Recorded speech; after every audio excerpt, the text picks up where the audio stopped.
유대인들이 예루살렘에서 제사장들과 레위인들을 요한에게 보내어 내가 누구냐 물을 때 요한의 증언이 이러하니라. 요한이 드러내어 말하고 숨기지 아니하니 드러내어 하는 말이 나는 그리스도가 아니라 한데, 또 묻되 그러면 누구냐 네가 엘리야냐 이르되 나는 아니라. 또 묻되 네가 그 선지자냐 대답하되 아니라. 또 말하되 누구냐 우리를 보낸 이들에게 대답하게 하라. 너는 내게 대하여 무엇이라 하느냐.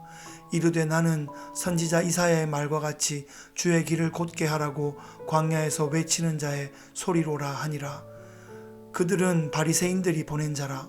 또 물어 이르되 네가 만일 그리스도도 아니요 엘리야도 아니요 그 선지자도 아닐진데 어찌하여 세례를 베푸느냐.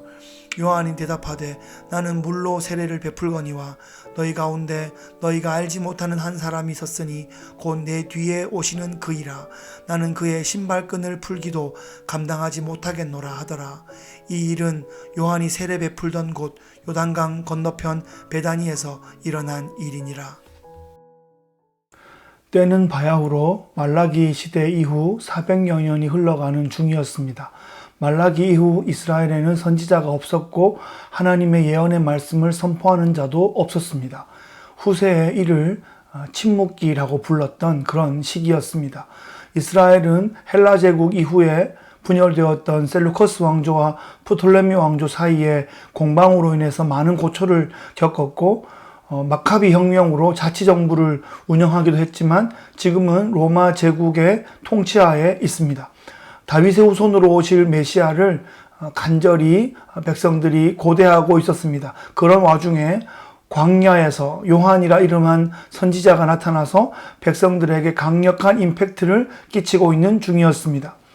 예루살렘의 종교 권력자들은 요한의 존재에 대해서 궁금해하였습니다. 그래서 사람들을 보내어서 요한에게 묻습니다. 너는 누구냐?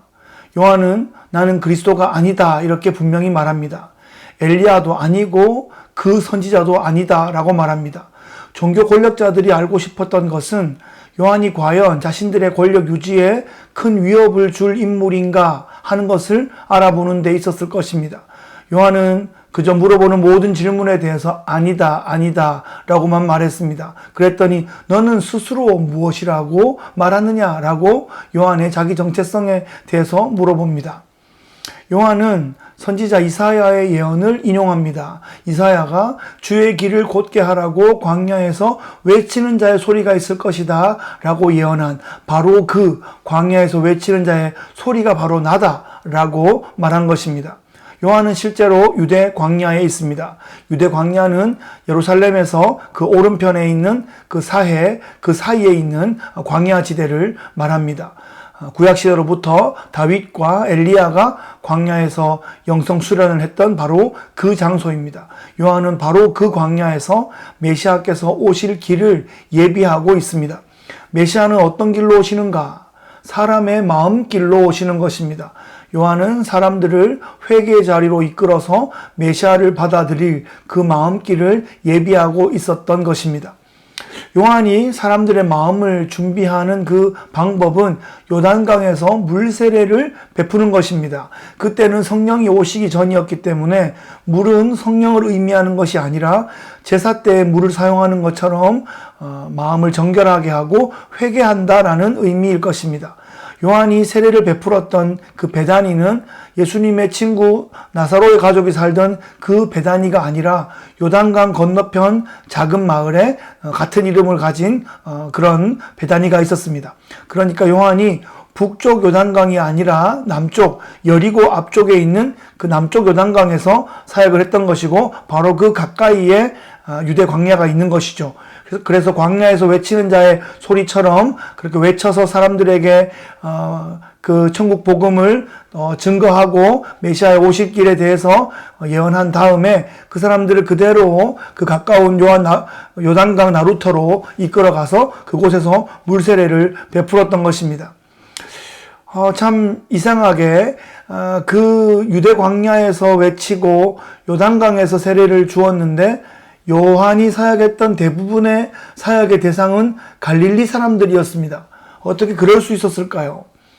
자, 갈릴리에 있는 사람들이 예루살렘에 올 때 그 중간에 있는 사마리아를 거치고 싶지 않아서 북쪽 요단강을 건너서 차라리 이방 지역으로 와서 다시 요단강을 남쪽에서 건너서 예루살렘으로 그렇게 입성하였습니다. 그때 그 요단강 나루터를 지키고 있으면 갈릴리 사람들을 다 만날 수 있었던 것입니다.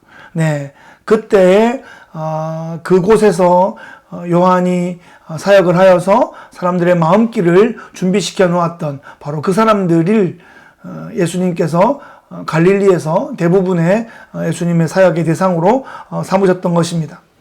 예수님은 베들레헴에서 태어나셨는데 또 나사렛에서 자라셨고 사역의 대부분은 갈릴리에서 하셨습니다. 그때 대부분의 사역의 대상들이 요한의 회개의 세례를 통해서 마음길을 준비해 놓았던 그런 영혼들이었던 것입니다. 그렇게 요한은 광야에서 외치는 자의 소리로서 주의 길을 예비하는 사역을 충성스럽게 감당하고 있었던 것입니다.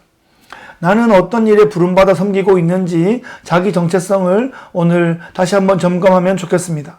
나는 한국인으로 부름을 받았습니다.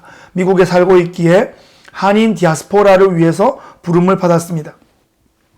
다른 지역이 아니라 나는 템파에 살고 있으므로 템파에 사는 사람들을 위해서 일해야 합니다. 그리고 이 시대 가운데로 부름을 받았기 때문에 여러 가지 혼란과 곤란이 있는 이 시대, 코로나 시대와 포스트 코로나 시대를 살아야 하는 백성들을 위해서 사역해야 할 것입니다. 또 한 해가 시작되었습니다. 우리가 주 앞에 설 해가 또 한 해 가까워졌습니다. 세례 요한처럼 자기 정체성을 확실히 가지고 최선과 열정을 다해 광야에서 외치는 자의 소리처럼 우리 주님 다시 오실 길을 준비하는 귀한 주의 제자들 다 되시기를 예수 그리스도의 귀하신 이름으로 축복합니다.